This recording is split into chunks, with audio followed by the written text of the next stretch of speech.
12वीं कक्षा language English का पेपर।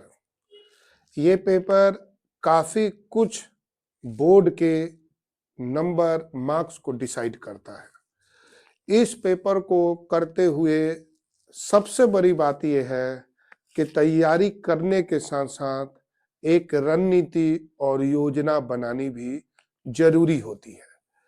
इस पेपर को लेकर, इंग्लिश के पेपर को लेकर मेरी मान्यता तो ये है कि जो इस पेपर में उन 3 घंटों का जो बेहतरीन तरीके से प्रयोग कर लेगा, वास्तव में उसी के नंबर आएंगे, ना कि जिसने पूरे साल तैयारी की है उसके। मैं फिर से इस लाइन को दोहराना चाहता हूं, आपके लिए वो 3 घंटे सबसे अहम होंगे इंग्लिश के पेपर में, जो आप एग्जाम देते समय अपनी सीट पर बैठे होंगे। क्योंकि इस पेपर के अंदर 80 नंबर का ये लगभग पेपर है और 80 नंबर के इस पेपर में 40 नंबर, तो लगभग आधा पेपर तो आपको अपने पूरे के पूरे विवेक का प्रयोग करते हुए अपनी जो योग्यता है उसके आधार पे पेपर करना होगा। एग्जाम्पल कैसे, अब हम इसकी चर्चा करेंगे। हम इस वीडियो में ये भी बताएंगे कि पेपर देते समय आपको किन चीजों का ध्यान रखना चाहिए, पेपर कितने भागों में बटा हुआ होगा। और मेरे इस वीडियो को, करीबन इस आधे घंटे के वीडियो को अगर आपने ध्यान पूर्वक सुन लिया तो आपके परसेंटेज जो है कम से कम 10 से 15 और उसमें ग्रोथ नंबरों की हो सकती है। तो मैं ये बात क्या कह रहा हूं, या इसमें मैं कौन सी ऐसी सावधानियां बरतने की बात कर रहा हूं जिसको लेकर बच्चे को इंग्लिश के पेपर में तैयारी करनी चाहिए। सबसे पहले तो जो पेपर होता है इंग्लिश का, वह 3 भागों में बटा हुआ होता है और पेपर के अंदर लगभग देखा गया है कि कुल 13 क्वेश्चन होते हैं। और जो पेपर होता है वो काफी हद तक इस बात पर निर्भर करता है कि बच्चे अपने आप को इंग्लिश का पेपर सामने रखते हुए अपने योग्यता का, बुद्धि का, के सिस्टम का कितने बढ़िया तरीके से प्रयोग करते हैं। क्योंकि आधा पेपर तो ऐसा ही आता है जैसे कि आपको अपने सविवेक, सेल्फ जो स्टडी है उसके बेस पे आपको आधा पेपर करना होता है। पेपर 3 भागों में ये बटा हुआ होता है इंग्लिश का, जिसके अंदर 13 क्वेश्चन लगभग आते हैं। पहला भाग जिसे हम रीडिंग स्किल कहते हैं, दूसरा भाग जिसे बी पार्ट है राइटिंग स्किल कहते हैं, और तीसरा भाग सी जिसे हम लिटरेचर कहते हैं। तो पहले हम चर्चा करेंगे रीडिंग स्किल, फिर चर्चा करेंगे हम राइटिंग स्किल, और फिर चर्चा करेंगे लिटरेचर पे। मैं इस बात को फिर से दोहराना चाहता हूं, पेपर को कम से कम इंग्लिश के 2 बार आप पढ़ना, और पेपर को पढ़ते हुए सबसे पहला फोकस आप रीडिंग करते समय रीडिंग स्किल पर ही देना। क्यों? रीडिंग स्किल में पैसेज है और ये पैसेज टोटल 22 नंबरों के हैं। लगभग 25%, अगर 100 नंबरों का पेपर है तो लगभग 22% पेपर, 25% पेपर जो है इन 2 पैसेजों पर ही टिकी हुई है। जो टोटल 22 नंबरों के ये दोनों पैसेज आते हैं। जो पहला पैसेज है वह 10 या 12 नंबर का, पहला 12 नंबर का, और दूसरा पैसेज जो आता है केस सिस्टम बेसिक का, वो 10 नंबर का होता है। पहले वाले पैसेज और दूसरे वाले पैसेज को करते समय कुछ मूलभूत सावधानियां बरतनी चाहिए। दोनों पैसेज को आपको कम से कम 2 बार पढ़ना चाहिए। साथ ही इंग्लिश के पेपर में पेंसिल आप जरूर ले जाओ, और पैसेज को पढ़ते हुए जो केस सिस्टम वाला जो पैसेज आता है वो पूरी तरह से किसी पार्ट के इंट्रो को लेकर होता है, जैसे कि ऑनलाइन गेम हो सकता है, इन्वायरमेंट हो सकता है, या फिर इंफॉर्मेशन राइट्स हो सकता है। किसी भी पार्ट के ऊपर वो एक आर्टिकल दे देता है और उससे जुड़ा हुआ क्वेश्चन वो पूछता है, जिसे वो केस पैसेज कहता है। ये पार्ट 2 होता है पैसेज का। और पार्ट 1 जो पैसेज का है उसके अंदर नॉर्मल पैसेज होते हैं और उससे जुड़े हुए क्वेश्चन पूछे जाते हैं। ज्यादातर आंसर बी और सी को आप जरूर एक बार, अगर ए बी सी डी में 4 भागों में उसके आंसर उसने बांट रखे हो तो बी और सी पे आप जरा फोकस जरूर करना। और इन दोनों पैसेज को करते समय सबसे बड़ी बात यह ध्यान रखने की जरूरत है कि उलझना नहीं है। अगर आप इन दोनों पैसेज में उलझ गए, ठीक है, तो आपका सारा समय राइटिंग स्किल का और लिटरेचर स्किल का यही दोनों पैसेज खा जाएंगे। इसलिए आपको टाइमिंग फिक्स कर लेनी है कि 15 या 20 मिनट एक पैसेज को, 15-20 मिनट दूसरे पैसेज को मैं देके अपना आगे बढ़ूंगा। ये पार्ट 1 हो गया रीडिंग स्किल। अब हम पार्ट 2 पे आते हैं, जो मैं इस इंग्लिश के पेपर का सबसे बोनस पॉइंट मानता हूं, और वो है राइटिंग स्किल।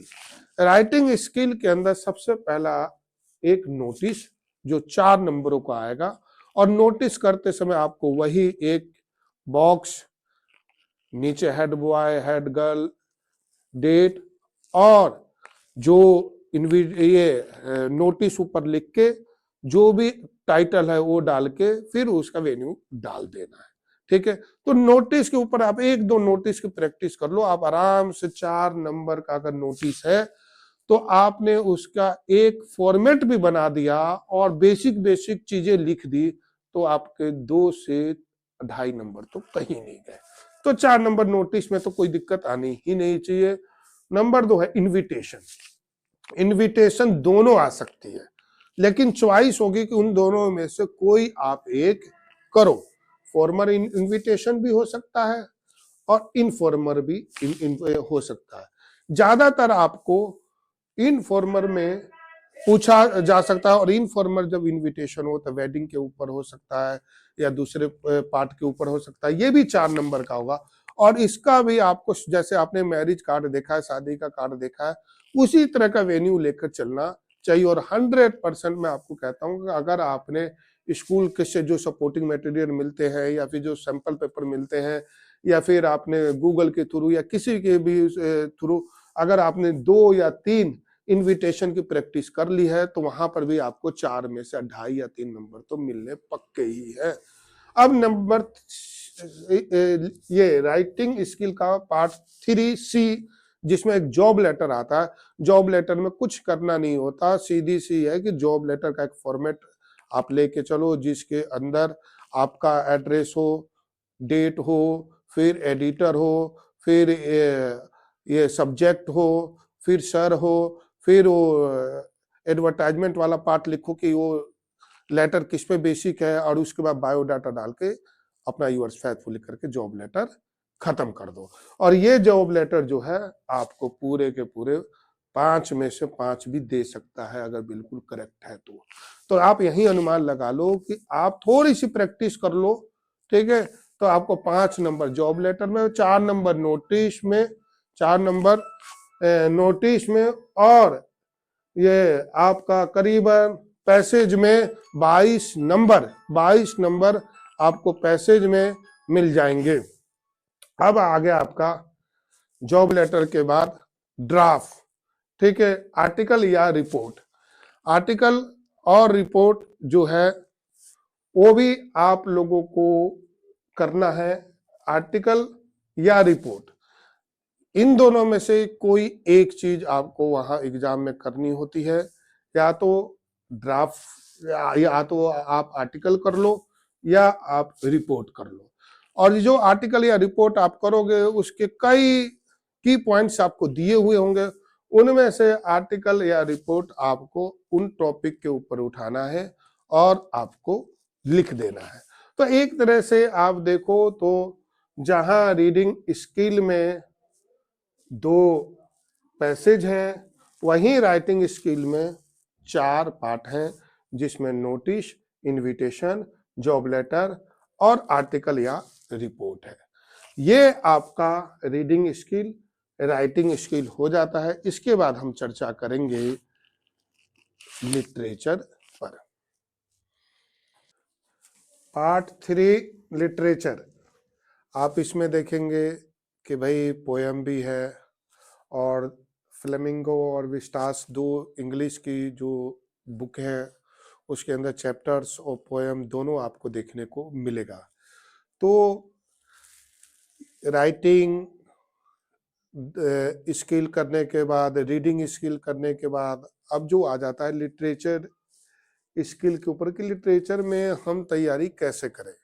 एक तो आपको सबसे पहले जितने भी आपके पोएम हैं जैसे कि माई मदर 66 या a thing of beauty, keeping quiet, इन सभी पोएम के कम से कम आपको समरी मालूम होनी चाहिए, पोइट्री के नाम मालूम होने चाहिए।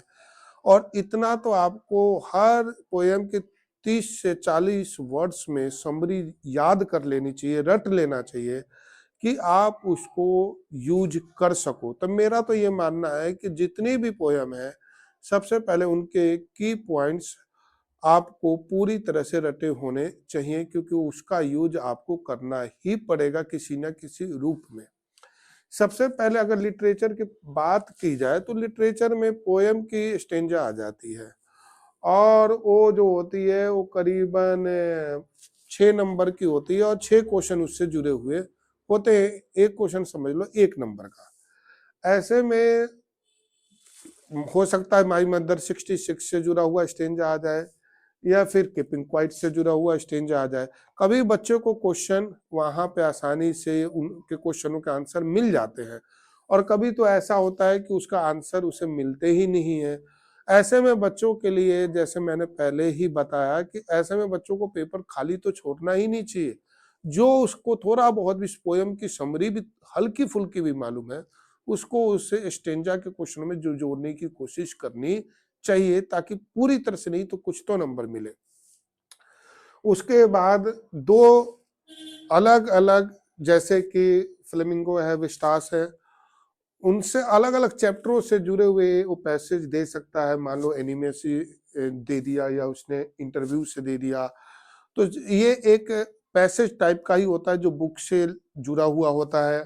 और ये दो आते हैं और इन दोनों के अंदर बच्चों को एक पैसेज टाइप का पढ़ना होता है और उससे जुड़े हुए आंसर उसे देने होते हैं।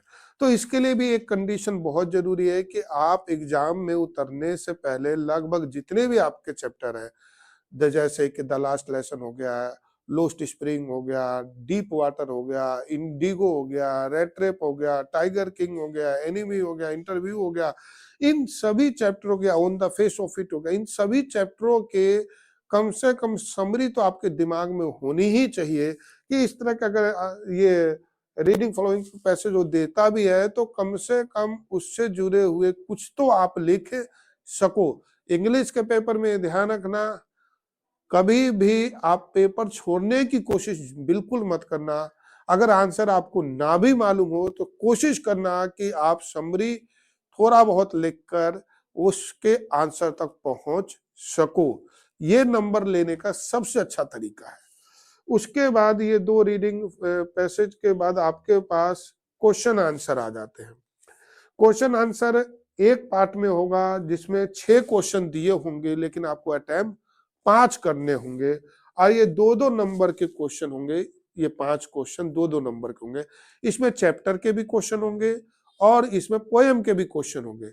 यहाँ पे मैंने आपको क्यों कहा कि चैप्टर की समरी और पोएम की समरी आपको आनी चाहिए या की पॉइंट्स आनी चाहिए। यहाँ पे 2-2 नंबर वाले क्वेश्चन मान लो आपको समझ में नहीं आ रहे हैं तो वहां पे आप इमरजेंसी में उनके की पॉइंट यूज करके इन 5 क्वेश्चनों में कुछ तो नंबर आप ले सकते हो। फिर चैप्टरों के क्वेश्चन आ जाते हैं। ये 2-3 क्वेश्चन होते हैं और इन्हें 40 से 50 शब्दों में लिखना होता है। इन 3 में से 2 क्वेश्चन उठाने पड़ते हैं। कुल मिला के मैंने अभी कहा कि आपको 7 क्वेश्चन उठाने होंगे।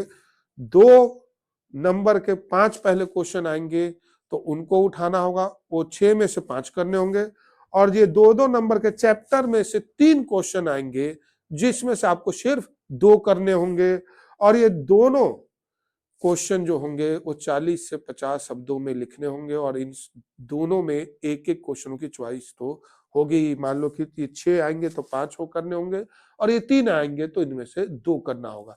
और मैं फिर वही बात अपनी रिपीट करता हूं कि अगर आपको कुछ भी ना आए तो चैप्टर की समरी तो कम से कम लिख ही देना। अंत में 2 लॉन्ग क्वेश्चन आते हैं जो 5-5 नंबर के होते हैं, दोनों में चॉइस होती है। मतलब 4 आएंगे, 2 करने होंगे, और 120 शब्दों के 120 से 140 शब्दों के होने चाहिए। 5 नंबर के वो क्वेश्चन हो सकते हैं। उनमें इंडिगो हो सकता है, या फिर टाइगर किंग हो सकता है, रेट रेप हो सकता है, और ये भी हो सकता है कि केस सिस्टम से जुड़ा हुआ हो तो थोड़ी से वर्ड तो आप अपनी तरफ से भी डाल सको। तो मेरे देखने से अगर आपने इंग्लिश के पेपर की तैयारी करनी है तो 3 पार्टों में तैयारी करो। रीडिंग सेक्शन, राइटिंग सेक्शन और लिटरेचर सेक्शन। और इन तीनों में कुछ बुनियादी चीजें आप पक्की कर लो कि भैया मुझे तो राइटिंग सेक्शन में जो है वो नोटिस, इनविटेशन, जॉब लेटर, एक रिपोर्ट और एक आर्टिकल करके आना है। और रीडिंग सेक्शन में सारे पैसेज अटेम्प्ट करने हैं। और लिटरेचर में मुझे कम से कम तो हर पोएम की और चैप्टर के समरी करके जानी ही होगी। All the best.